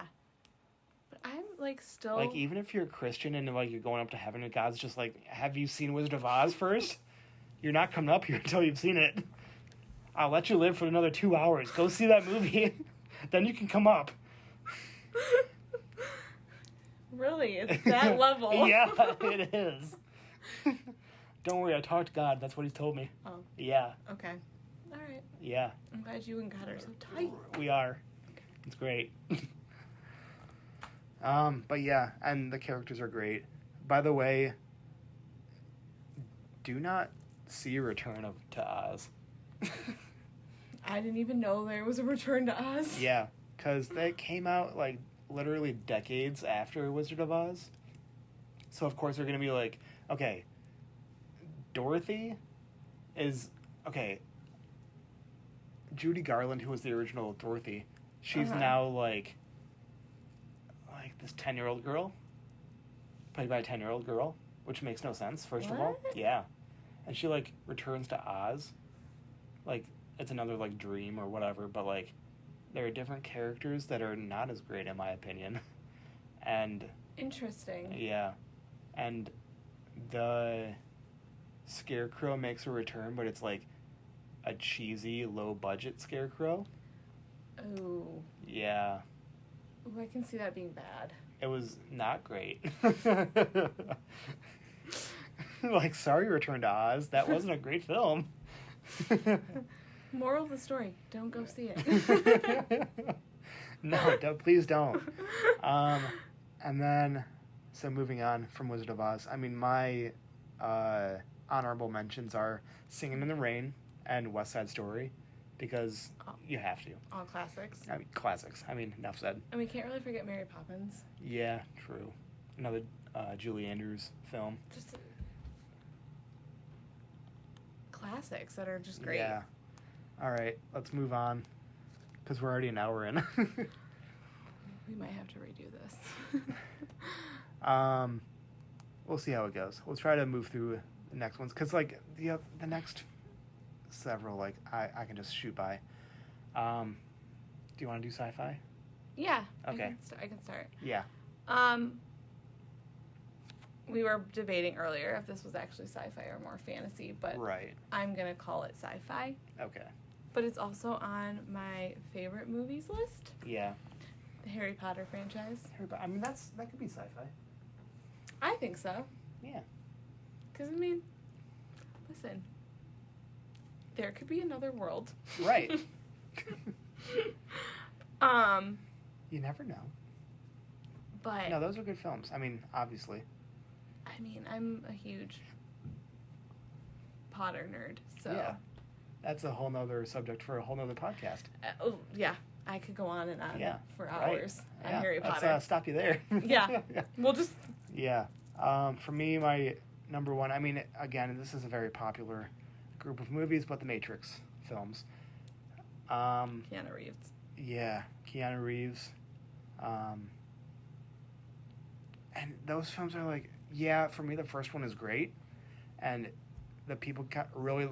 I think everybody loves the first one, and kind of the second and third ones, people don't like as much, but for me, I love them all. Okay. So, like, the whole franchise for you. But obviously, I think the first one is the best out of the three, but I do love them all. They're really Fair good. enough, right? Yeah. So, yeah, I think enough said about The Matrix. So, most of you have seen that. If you haven't, my gosh, go see it. Okay, next up for you. Hunger Games. Hunger Games, yeah. And that one is just, I think it didn't impact, but I feel like what stood out to me the most about that is how scary it is that could actually happen. Yeah, something like that is like in the realm of possibility, which is scary. It's scary. If you've seen the films, like, you know that that's a scary future. Yeah. It's a scary thought. You and I are fine because we're adults. We would not go in the games, so we're fine. Good way to think about that. Yes. Yeah. Okay. Because, like, isn't, like, the limit, like, whatever, 17 or 18? Like, after that you aren't reaped? I think so. Yeah. I think so. Which I don't know why they put a limit on the ages. Because it was more to scare the younger generation so they could keep control. Okay. Yeah. So the government wanted to keep control, so yeah, it was mainly if they allowed the adults, that wouldn't be as scary to the kids. Yeah.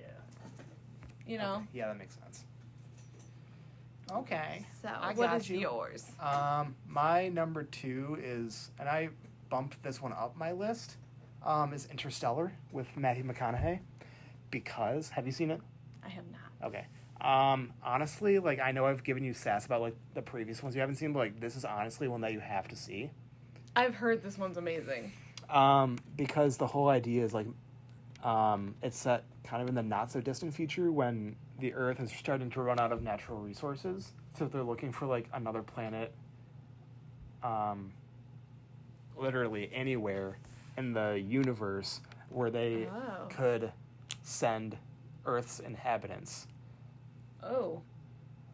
So they're sending a team, which is led by Matthew McConaughey, and Anne Hathaway is in it as well, and a few other people, to, like, basically go out and search for other universes, or, like, other galaxies and other planets that can be inhabitable by humans. It gets, like, very, I'll say, complicated, because, like, a lot of stuff happens, and they discover, like, a lot of, like, different things out there. Okay. In the deep reaches of space. Gotcha. But part of the reason why I like this one so much is, first of all, the story is amazing and the emotions are great. But also, I've heard that this is one of the closest sci-fi films that is true to science. Like, the scientific information that they have in this film has been regarded as the most accurate. Wow, which kind of probably makes it even more creepy because it's so in the realm of possibility. Yeah. So, like, I know a lot of, like, experts have said, like, this is a very, like, the stuff that they talk about is not just, like, you know, they're not just saying it's, like, actually accurate stuff. So, like, for me, immediately, it's like, this is a great film. Okay, that for sure will go on my list. Yeah, it's really good. It's a good length movie. Like, it's 2.5 hours, I think, but, like, it's honestly worth it. Yeah. Oh no, for sure. Yeah. All right, what's next for you? Signs. Yeah. Just because I usually don't like alien movies. Yeah. But this one. Worth it? I think so. Yeah. It's not like, I don't know. It's just one of those where it's like, can't explain why I like it. I just like it because I like it. Right. You know? Yeah, just one of those that sticks out to you. Yeah. Yeah. It's good. Yeah. Good stuff. My next one is Arrival. This is with Amy Adams and Jeremy Renner. It came out in the 2010s. I want to say like 2016, 2017 maybe. I don't think I've ever heard of this movie. But it's another one where an alien species kind of comes to Earth, and they come in like these giant like pods, and they're like, I don't know, a dozen pods spread out across the Earth. And oh, okay. It's kind of like the mystery of like we don't really get to see or hear a whole lot of the aliens, and when we do it, they're speaking a different language. And Amy Adams is a linguist, so she's trying to like find ways to communicate with the aliens. And of course, like there are these different pods spread out across the earth, so like all these countries are like trying to work together to figure out what these aliens are doing here. And I think that this was another one where they said like the science is very accurate. Really? In this film. Like, if this kind of thing did happen, like this would be an accurate way that like this kind of situation would go down, I think. Well, yeah, I mean, that's creepy. Yeah. To kind of think about. Yeah. I'm big on sci-fi movies, so like I'm very like, if I like it, like I like it, you know? Yeah. Yeah. So, yeah. I mean, if you haven't... Sci-fi is the one that's like, I'm very, like, touch and go with. Yeah. Yeah. I get you. All right, what's next for you? Jurassic Park. Jurassic Park. Of course, I'm assuming the first one. The original or just all of them? Well, so I like the original, and then I like the two with Chris Pratt. Yeah. And not because he's in it, but I just... It helps. It does help. Right. Yeah. But, I don't know. It's another one that I just like because I like it. Yeah. Yeah. I mean, it's a classic, too. Plus, I think it's another one, like... It would be interesting, like, I could see someone trying to make an island where dinosaurs... Yeah. Someone would do that. Really live. Yeah. Right. Like some crazy entrepreneur or some guy would do that, right? Yeah. Yeah. That's a good one. One of mine is Back to the Future. I mean, kind of enough said, you know? It's just great. Marty McFly, he's great. That movie, I saw it for the first time in quarantine. Did you? Mm-hmm. Yeah. And I loved it. Right. It is, yeah. Yeah, that's a good one. If you haven't seen it, go check it out. All right. What's next? Star Wars. But only the ones with Hayden Christensen. The prequels? Yeah. Okay, that's fair. Obviously, I know that those 3 movies kind of got a lot of hate at the time. Yeah. But I feel like since then, people have kind of warmed up to it. Especially since episodes 7, 8, and 9 came out. People are like, you know what? This is not the worst trilogy. There's a new worst trilogy. Oh, wait. I personally... I know I joked and said, because Hayden Christensen, he doesn't... It doesn't, like... It helps. But I also like the love story. Yeah. That's what I liked. And Ewan McGregor is great. He is. As Obi-Wan. Obi-Wan. I loved... Yeah. Yeah, he's good. He's good. My next one is my number 5. It's The Fly. Specifically, it's the one... It came out around the same time as Jurassic Park. The reason I brought that up is because Jeff Goldblum stars in this one. Oh, okay. And if you haven't seen it, I mean, this isn't really spoiling anything, but like, Jeff Goldblum is a scientist who tries to perfect the idea of teleportation. Oh. So in his whatever lab, he builds 2 pods, and he tries to teleport from one pod to the other. But the whole idea is when he does, I mean, this is obviously very early technology for him, and he's like the first few stages of testing this transportation. But the idea is he goes in, he says, I perfected this, I'm going to try it on myself. However, when he goes into the pod to try to transfer to the other pod, a fly goes in there with him. So the computer reads 2 life forms going to this second pod, so the 2 DNAs kind of mesh together. Oh. So the DNA of the fly gets imprinted onto Jeff Goldblum's character, and slowly throughout the film, he starts to become a fly. Oh, that's an interesting concept for a movie. Yeah, and it's really good, and it's also disgusting. Like, the makeup and special effects are disgusting because he becomes this gigantic, disgusting fly-like creature. Flies are disgusting. And at the end of the movie, when he's the closest to a fly, it is disgusting. And, like, this is a movie that's, like, decades old, so, like, the special effects are not the best, but, like, at the same time, it's disgusting. Like, they did a good job. They did a great job. Like, it even holds up. It's like, think about, like, The Exorcist. Like, the kind of stuff that, like, still gets to this day. Yeah. So, I'll say, like, if you have an easily upset stomach, I would not watch this before you eat dinner. Or, like, right after you eat dinner. Well, flies up close gross me out. Yeah. Yeah. All their eyes. Like, yeah. So, maybe I won't be seeing that one. Right. And then, so anyway, that's that one. And my honorable mention is Terminator, specifically the second one, Terminator 2 Judgment Day. Enough said. That's my honorable mention, so, you know, if you haven't seen it, shame on you. So next up we want to do, like, older movies. Like we said, like, we kind of did, like, 80s and 90s and maybe a little bit before that. I did a couple that are very, very old, and then a few that are from, like, the 80s-ish era. So you have 5, I only have 4, so I'll say you can go first. Okay. I will say, I have it down here as my second, but I'm going to bump it up to my first. Okay. Because it's just a classic. Right. Hocus Pocus. Well, yeah, that's, like, the Halloween movie that you see. Yeah. It's just, I watch it every Halloween. Yeah. It's great. It's my favorite. Yeah. It's great. I mean, it's a classic film. I mean, Bette Midler. Yeah. Is hilarious in that. Right. So is Sarah She's Jessica great. Parker. Yeah. And yeah. Yeah, they do a really good job. They're really funny.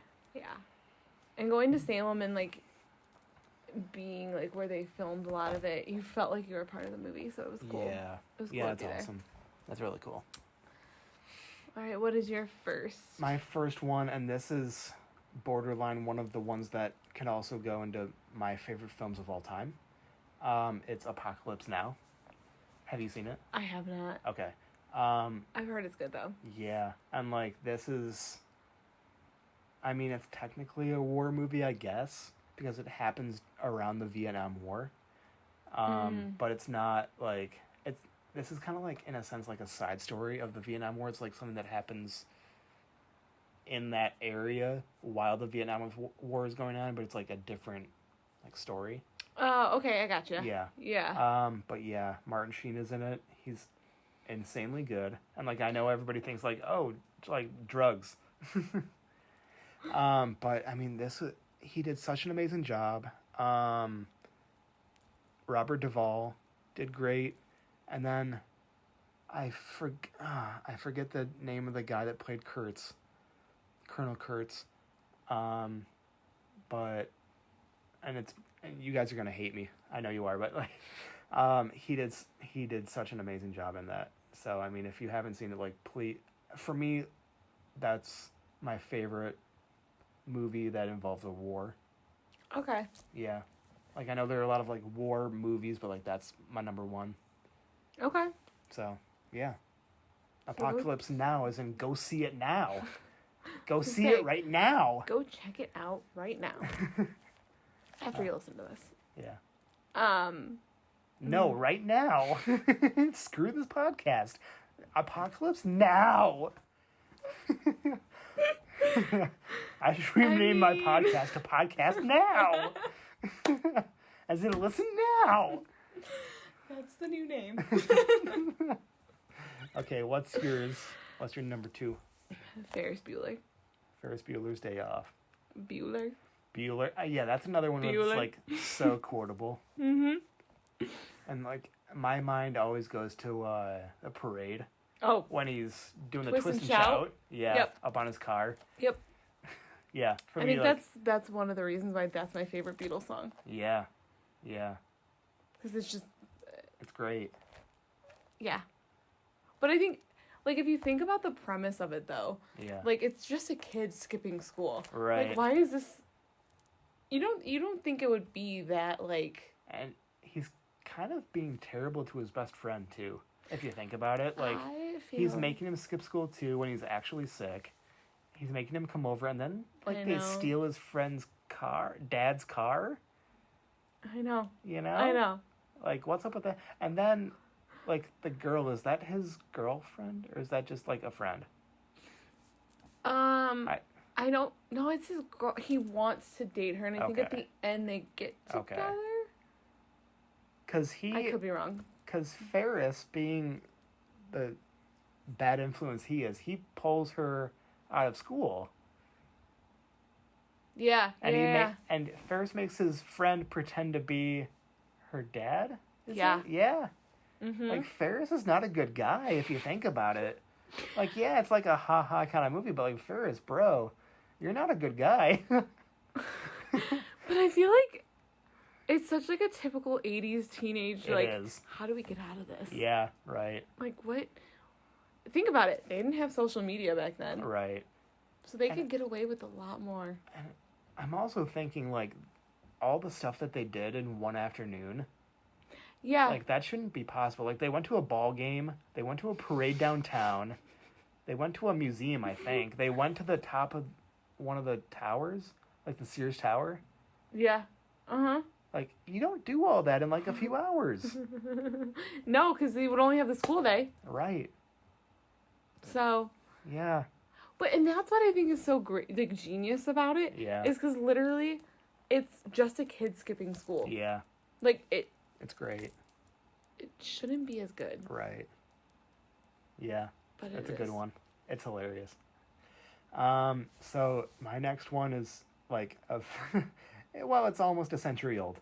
It's not from the 80s. It's almost a century old. But it's it's still a classic. But it's Dracula, and I'm talking about like I know there are like probably 100 different Dracula movies, but I'm talking about like the original from 1931. Yeah. Like the good one. That one. No, yeah. I mean, I talked before about like I love those kind of movies like Frankenstein, Dracula, Wolfman, but like Dracula is my number one. Oh, Bela Lugosi. Yeah. I mean. Yeah, it's so good. Can you beat him? You can't. Playing Dracula? Like, no. Yeah. Plus, like, I would love to bring Mina's character to live in this time so I could ask her out. Because she's kind of cute, I'll be honest. Like, can I have a crush on someone from, like, 90 years ago? You can do whatever you want, dude. Okay, thank you. It is 2020. You know what? She's not a kid, so it's legal. She might be dead, but, it's legal. It's 2020. Anything can happen. I'm going to go desecrate her grave. Well, no? Okay. Let's not do that. Okay. Yeah, but that's great, and it's a classic. Yeah, I was going to say, that's just a classic. Yeah, all right, what's your next one? Honey, I Shrunk Ourselves. Yeah. Ourselves or the kids? Which ourselves. One? Ourselves, okay. Not the kids. No. Nope. Who cares about the kids? Ourselves. I don't think I've actually seen Honey, I Shrunk the Kids. Okay. That's a good one. It's a classic, but Yeah, Ourselves is a good one as well.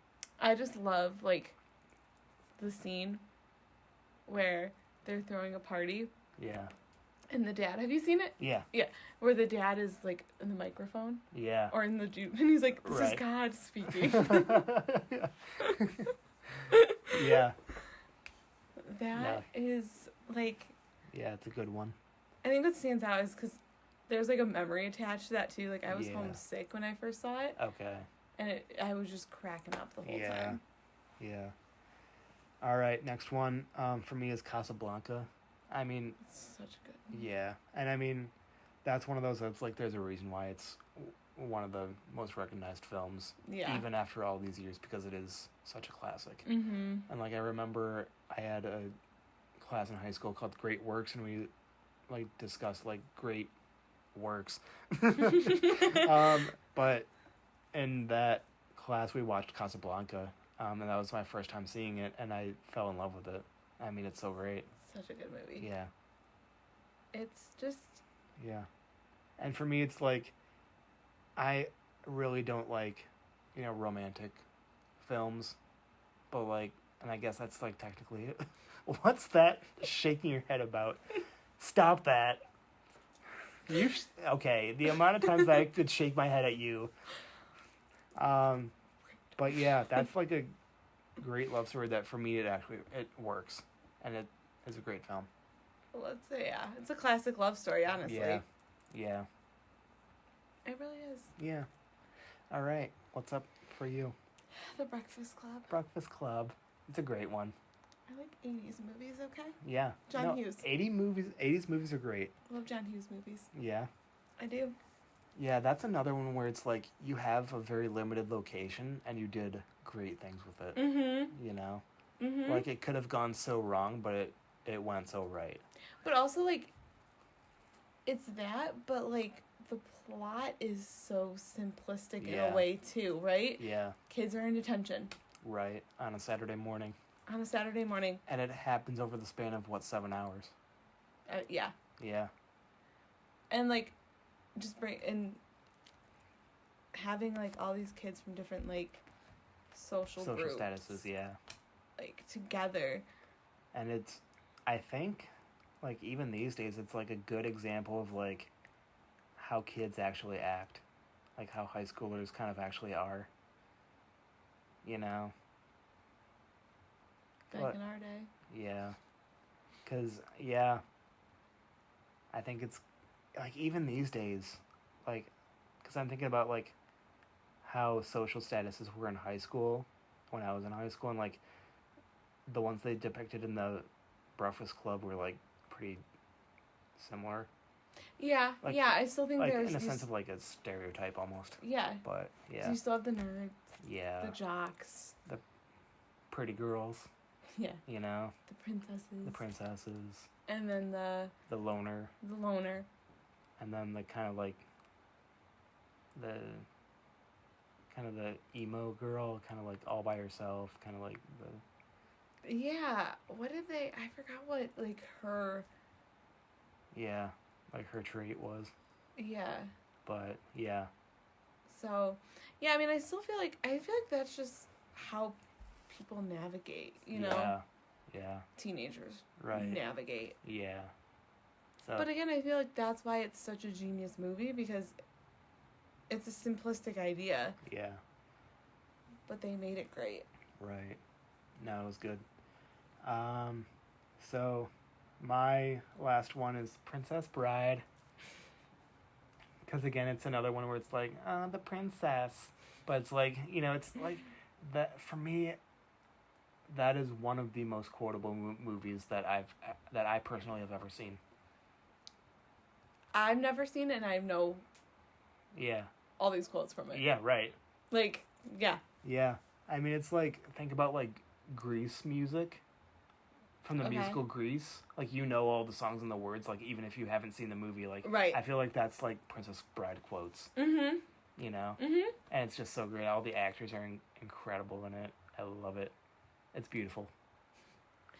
I feel like my last one kind of goes hand in hand, because everyone knows one of the lines. It's Forrest Gump. Yeah. Like... I mean, that's another quotable movie. Everyone knows those lines from it. Yeah. But... Yeah, and plus, Tom Hanks. Yeah. But He's I think great. It's genius, because it takes you through, like, all those different decades. Yeah. And, like, all the social... Yeah. Like, things going on. Yeah. No, that's great. But also my honorable mention is Clueless, because... Right. I love that movie. Yeah. It's just great. It's so much fun. Okay, next up is superhero films. You can start that one. I will start this one. Because it's another Hugh Jackman one. I'm seeing a theme. Yeah, Hugh Jackman is great. So, by the way, I wanted to say, like, I know, like, there are so many Marvel movies and DC movies out there, and I could have made this list, like, a page long, just going off of them. But I'd only put 4 down for my superheroes. just because I put, like, my personal ones that were really just great films. My first one is Logan, which is, like, Hugh Jackman's final film as Wolverine. And they did it in a way that it didn't even feel like a superhero film, but it was. And they just... And I think it was, at least until that point, one of the only superhero films to be nominated for a screenplay Oscar. Really? Yeah. Like, out of all the superhero films. Wow. Yeah, that was the first one. So, I mean, that's just says something right there. Absolutely. And it's Hugh Jackman is great in it, and also the girl that plays his daughter is so good in it, too. Yeah, it's great. And it's also, like, I know that people have said this before, but it's, like, a good depiction of how Wolverine is actually portrayed in the comics. Oh, like, it's okay. an honest, gritty, gruesome representation of Wolverine. So they kept it real. Yeah, they kept it real. So that was good. They kept it real. And if any of you have seen Logan, like, you know, like, you'll agree with me, like, it's incredible. Yeah. Yeah. And it also gets emotional at the ending, but, you know. That's neither here nor there. Yeah, how about you? I think, honestly, The Dark Knight. Dark Knight. Just because Heath Ledger's performance, Yeah. to me, was, like, Yeah. beyond insane. Mm-hmm. You could not tell it was Heath. Right. Even when he had that, like, little split-second scene with no makeup on, you could hardly tell. Yeah. But it was just, like, his performance in it, to me, was amazing. Yeah. But, yeah, that's why it was my favorite. Yeah, that was, like, I know, one of the highest-rated superhero movies by fans. But, yeah. I mean, I also wonder, though, like, I don't think his performance was, like, overdone because of his death. Yeah. But I wonder if that got it a little bit more attention. It might have. Yeah. You know? Yeah. I still think he deserved it, because he did, like, his performance lived up to the hype. Yeah. And he deserved to get, like, the hype it got and the recognition it got. Yeah. But I feel like it was a little bit more recognized because of his death. Yeah. Which, like, R.I.P. Right. So sad. Yeah. Speaking of Batman, my number 2 is the 1989 Batman with Michael Keaton. That's a good one. And specifically the 1989 one because Jack Nicholson's Joker. And for those of you who are like, oh, why didn't you do Dark Knight? Because Jack Nicholson is my Joker. Michael Keaton is my Batman. Like, I know it, like, everyone has their favorite Batman and Joker because there have been so many of each character. Yeah. But for me, like, that's the one that I grew up loving because The Dark Knight didn't come out until 2008. Mm-hmm. And, like, I had already grown up with, you know... There's a nostalgia. Yeah, I'd grown up with Michael Keaton and Jack Nicholson. Yeah. Like, they're Batman and Joker. So, like, that's the one those are the guys that I fell in love with. Well, and I also think, like we said about Jack Nicholson earlier, the way he can play, and I hate using this word, but, like, crazy. Yeah. And like, right. insane characters. Yeah. Is, like, another level. Yeah. So he kind of, like, yes, Heath was great as a Joker, but, like, Jack Nicholson takes that, like... creepy level up. Yeah. Yeah. They're great.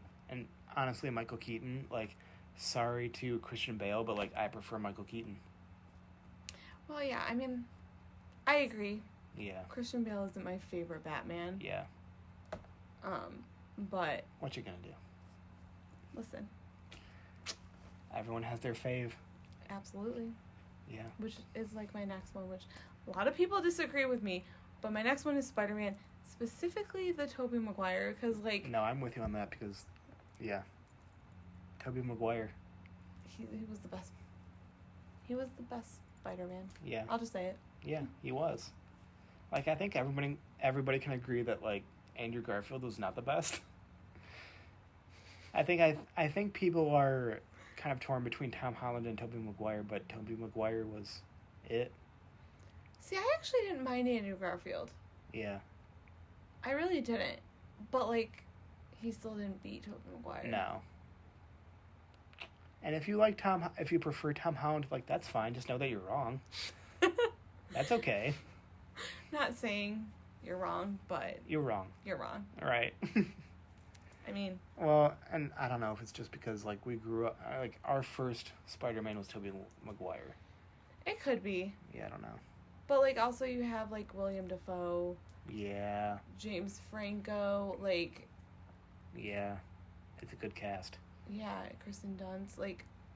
Yeah. They're just... It was a good cast. Yeah. Yeah, it was good. Mm-hmm. So my next one is, like... I feel like a lot of people don't automatically think about because it's not Marvel or DC. But I'm going with The Incredibles. Because, I mean, even a lot of critics have said, like, this is a really good superhero movie. It is. Yeah. Well, if you think about it, it has as good of a plot as any other superhero movie. Yeah. And I've even heard people say, like, it's a better version of Fantastic Four. I could see that. Yeah, it kind of is. I could see that. Yeah. Like, this is the first Fantastic Four movie that they actually got right. And it wasn't even done by Marvel. But, yeah, and the first one was so great, and, like, the second one was, like, a long time coming, because it came, like, whatever, like 13 or 14 years after the first one. Long time, yeah. So, like, when they announced, like, when it was coming out, like, I got so excited, and then I saw it in theaters opening night, and, like, I geeked out. Did you fanboy? Yeah. Like, I think that came out the same year as Avengers Infinity War, and I was more excited for Incredibles 2. I was. Just lay it out there, dude. Yeah. Yeah. I'm sorry. But Mr. Incredible is my Captain America. Yeah, I said it. Ooh. Yeah. Those are fighting words. Yep. With a lot of people. Outside. Yeah. Those are fighting words with a lot of people. Yeah. But don't bring Iron Man into it. Then you'll get a lot of hate. Yeah. Yeah. But yeah, Incredibles is amazing. It's incredible. Huh? Anyway. Dad joke number 1. Wow, I'm ready. My next one is Ant-Man. So, how'd you single that one out as opposed to the other Marvel films? Well, all right. You ready for a story? Okay. Just kidding. No, Good, because I wasn't going to listen. One, I love Paul Rudd. Well, I think he's great. Yeah. It never ages. 2, right. I just think, like, when you hear Ant-Man, like, how is a guy that can shrink down to the size of an ant a superhero? Like, right. What? Yeah. So that just intrigued me. Yeah. In the first place. And then I watched it and I was like, this is actually, like, interesting. Right. And so, and I like other Marvel movies, but yeah, I think just it has that slight difference of, like, not your typical, stereotypical, like, superhero. Yeah. Yeah. All right, so my next one is Captain America, specifically the first one, the first Avenger.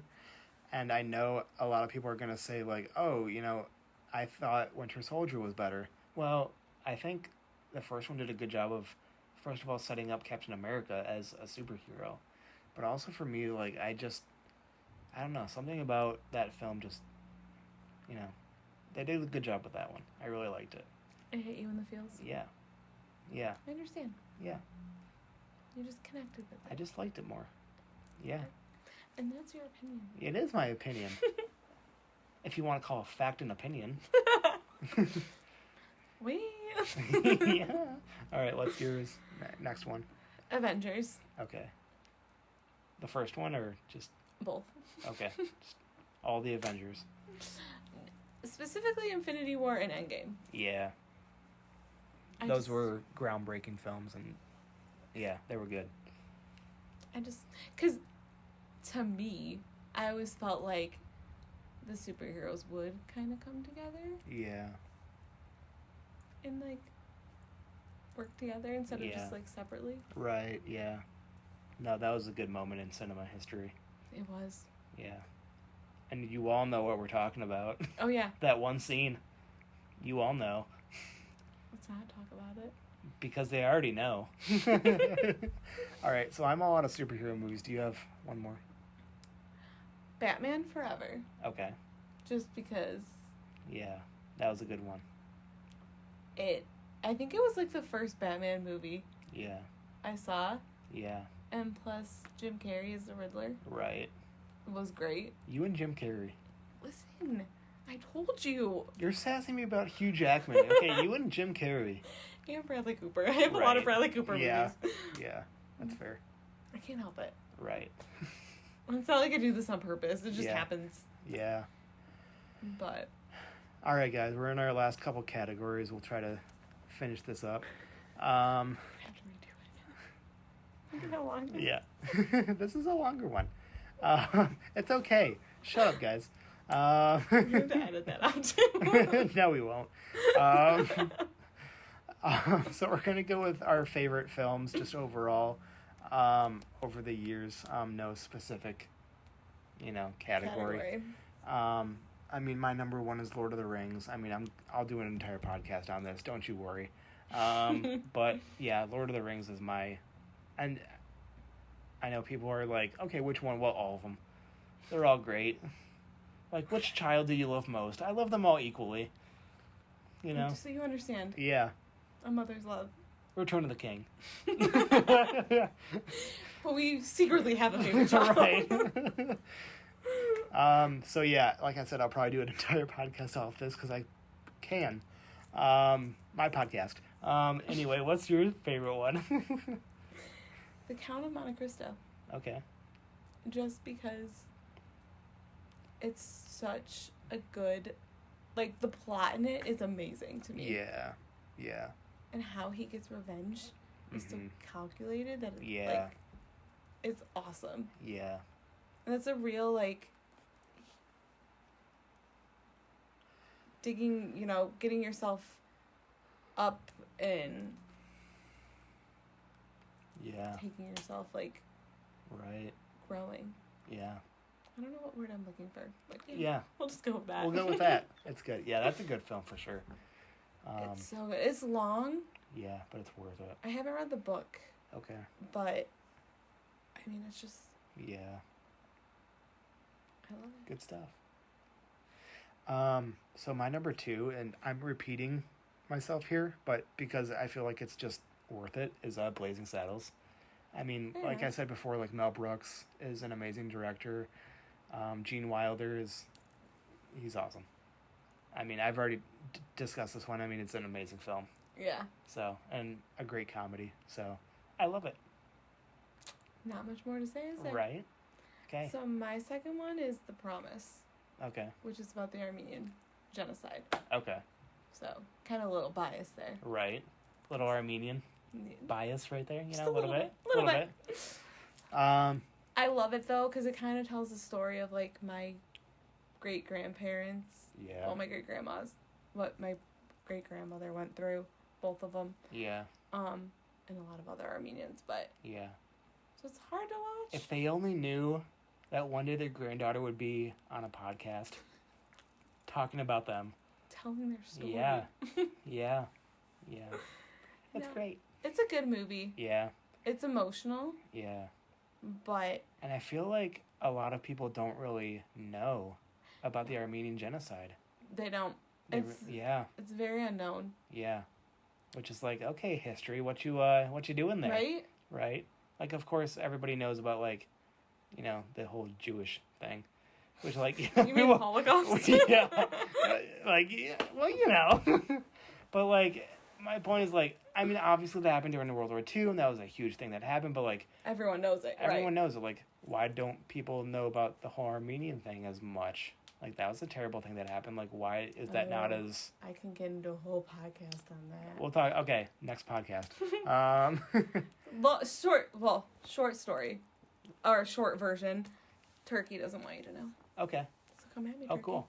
Okay. Come at me, Turkey. I'm just thinking about Thanksgiving now. Anyway. My next one... Are you good? Oh, yeah. Okay. Yeah. My number 3, and just because, like, this is just such a powerful film. Speaking of, like, World War II and, the Holocaust. Yeah. Schindler's List. Oh, it's such a good movie. It is, I mean, it's long, but it's insanely powerful, and, like, yeah, you're, like, practically in tears throughout the entire thing because you know it actually happened. Right. And especially towards the end, like, for me, the scene that always, like, breaks my heart is Liam Neeson at the very end, like, sobbing because, like, I didn't save enough. I know. And Ben Kingsley's character is just like, dude, look at all these people that you saved. Like, they're right in front of you. And you're just, like, in tears because, like, think about this ring. Like, I could have gotten, like, another person if I had sold this ring. And, like, think about how many people I could, like, it's just, like... Well, there's so much survivor's guilt. Yeah. And it's like, it's one of those things, like, even if, like, you have no relation to anybody in that film or, like, what happened, like, you feel for that, Oh, for sure. And it's partly, like, the whole, like, genius of that film and, like, the storytelling and, like, the script and, like, they really rocked that one out. Yeah. They did an amazing job. For sure. So, like, that 110% deserves the praise that it gets. Oh, that movie is... Yeah. So, yeah, that's amazing. How about you? Harry Potter. One of your faves. It's like my Lord of the Rings, your Harry Potter. Yeah. Yeah, it's good. It's just you grow up with it. Yeah. Right? Yeah, you do. And, like, we were in that age group that grew up with it, Yeah, and I think specifically people my age... Yeah. Who were born in 1990... Oh, I just aged myself. Ooh. Okay. Oof. The first movie came out when we were 11. And Harry Potter was 11. Yeah. So, like, we grew up the same age he was Right. in every movie. So... Yeah, I'm a couple years younger than Harry, so, It's fine. Ugh. It's fine. So you don't understand what I'm saying. It's fine. I was the first year when he was the third year. Oof. Refreshing. Yeah. Okay, boomer. Anyway, yeah, I mean, we'll probably do a whole podcast about, like, the nerdy films.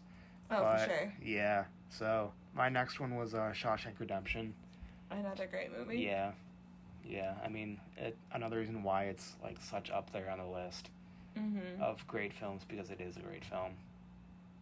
The acting was great, the writing was great, just everything. I had, like, literally every, like... Yeah, everything you want. All the, like... What word am I looking for? It'll come to you. Yeah. Once the podcast is done, it'll come to you. Yeah. Are you done with your list, or? Yeah. Okay. So my next one is Django Unchained, which for me is, like, that's personally my favorite Tarantino film. Okay. The other ones are great. Like, Pulp Fiction is good. Like, Kill Bill is good. But for me, Django Unchained is, like, his best work for me. Okay. If you haven't seen it, it's really good. I don't want to, like, get into, like, the whole plot, because I could. But Leo DiCaprio's in it. Samuel L. Jackson. Jamie Foxx. I'm totally blanking on the name of the guy who plays the German dentist, but he's incredible in it too. He's probably my favorite part of it. But yeah, it's such a great film. I mean, that right there, the actors in it. Yeah, it's like a star-studded cast. Yeah. And then, yeah, my runner-up for favorite films is Green Mile. And if you've seen it, like, you know exactly why it's up there. Yeah. It's a powerful film. Yeah.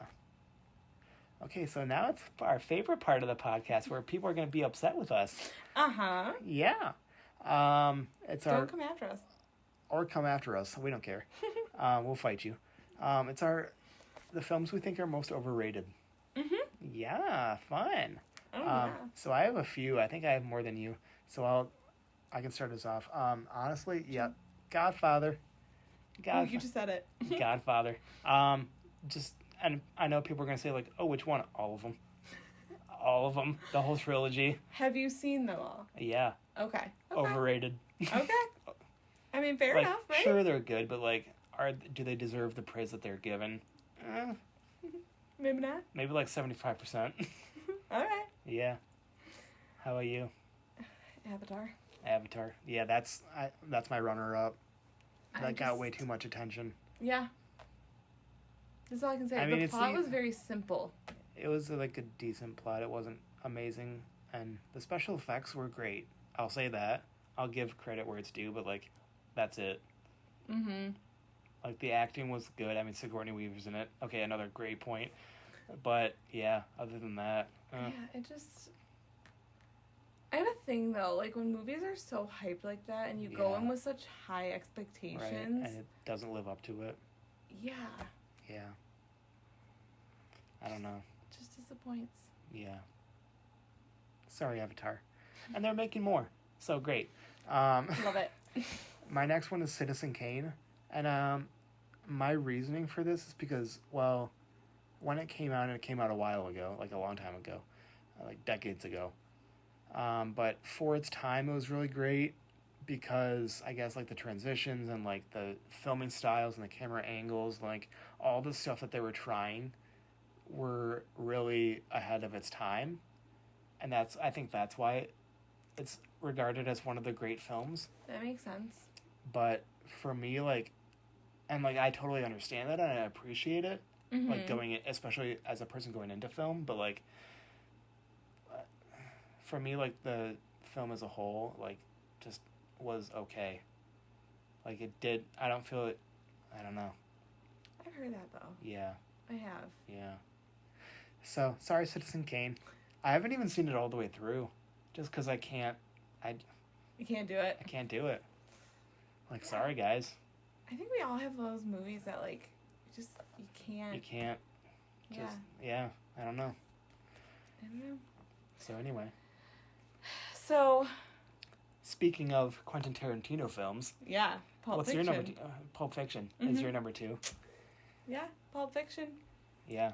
I mean, this isn't to say it's bad. Yeah. But like, it didn't live up to the hype to me. Yeah. Like, I didn't get it. That's one of those for me, like, I like it. I don't think it's on my overrated films, but like, I get where you're coming from. Yeah. You know? I just feel like it's a cult classic. Yeah. And I don't understand it. Right. Yeah. Don't come after me. That's what I... Yeah. I get it. I feel you. Okay. My number 3. You don't like me for this. No. Titanic. Sorry guys. Titanic. Mm-hmm. Which is crazy because like I love James Cameron as a director, but for me like this one was too hyped up, and we talked about this before the podcast. I think for me, if you took out the love story, for me would be better. Because I think agree to disagree. I think they focused too much on that because for me it was a film about the sinking of the Titanic and they made it a love story. So the way I looked at it is I feel like that kind of pulls you in. No, it pulls you in, Andrea.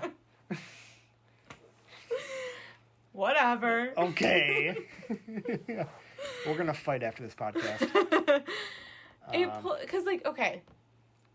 It still shows you the progressions of, like, how the Titanic sank. But, like, it also leaves you to, like... It makes it more personal for me. Okay. Okay, boomer. Shut up. And not personal, but, like, it pulls you into the story. Yeah. It gives you, like, you actually want to root for these people now. Yeah. Well, I mean, not Rose's fiance, but, you know. Yeah, not him. Yeah. Well, okay, and I'll say this is, like, knowing that it's one of my overrated films, I also like, you know, it's my guilty pleasure. Like, I mean, I understand. Like, I totally, like, fall for it every time, you know, whatever. Course, but, right? like, for me, it's just, I don't know. Because it's a great movie. Yeah, it is. My next one is, and I know that a lot of people are going to hate on me for this, but it's Die Hard. Ugh. I can see that, though. Like, I get it. Yeah, I don't know. For me, it's like, it was good, but it was way too overhyped for me. Like, it's a good action film, and like everybody's like, oh my gosh, Die Hard. But for me, it's like, okay, calm down. Calm down. Take it down a notch. Yeah. No, I get it. Yeah. And I can see it. Yeah. And your next one. Did you have any more, or is that? No, that's it. Okay. For me, my last one is the James Bond franchise. Just because I feel like if you did like 2 or 3 of those films, that'd be fine. But you've made like 1,000 of them. I know. And like, you've brought in like different actors to be James Bond, and it's like, if you're bringing in different actors to be the same character, like, I feel like that itself should tell you something. Yeah. Like, maybe you should just like let it be. You know, like. As the great Paul McCartney once said. Yeah, let it be. Let it be. And like, okay, I'll say that like each new person that plays Bond does a good job, but at the same time, like, the franchise needs to die.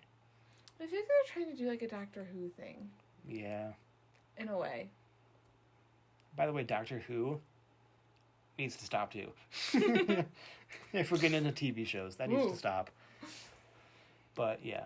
Now you're really going after fandoms. Yeah. I'll go all night, but we don't have time because we're already 2 hours in. So anyway, that's about it. So, you know, if you agree with us, let us know in the comments which ones you agree with, or if there are ones that you like that are in your top 5 that were not in ours, put them in there. Yeah, it'd be interesting to because hear. Like, especially like if there are movies that you love wholeheartedly that you feel like we should see, and like we haven't seen it, like, I'd love to know your favorite films so I can go see them, you know? For sure. Because like, especially like, we're both kind of film people. I'm going into film, so it's like I need to like know this stuff. It's for research people, so yes. leave it. Yeah. So, and also, let us know your overrated films, because we'll probably agree with you. Mm-hmm. Because, yeah. And if you want to fight us, like, drop a comment. I'll meet you. Name the time. Don't worry. Yeah. Fight him on Titanic. Yeah, I will. You'll lose, because it's Titanic. But yeah, that's the podcast. This was a little longer. I think we're going to try to make them, you know, around an hour 15. So, like, this was definitely a longer one, but I think, like, we just overdid it with this one, and I mean, that's fine. Listen to however much you want of it, but maybe. yeah. Yeah, we'll get into like specific films later on, like, for us, like, fandoms like Harry Potter, Lord of the Rings. Yeah. And we might even do like favorite directors at some point, but we'll see how that goes. But yeah. TV show version too. Yeah, TV shows. Mm-hmm. Yeah, that'd be good. But yeah, that's it for now. We will see you guys next Monday. Again, thank you to Pulling It Back Up. Podcast cover art. Again, I will link them in the description for their Instagram page. Thank you guys so much for the work that you did for this cover art. Yeah. It's really great. I actually haven't seen it yet because we're filming this on Wednesday. So I haven't seen it yet, but I'm sure it's great. So definitely check them out. And make sure you guys like and subscribe. And we will see you guys next week. Bye for now.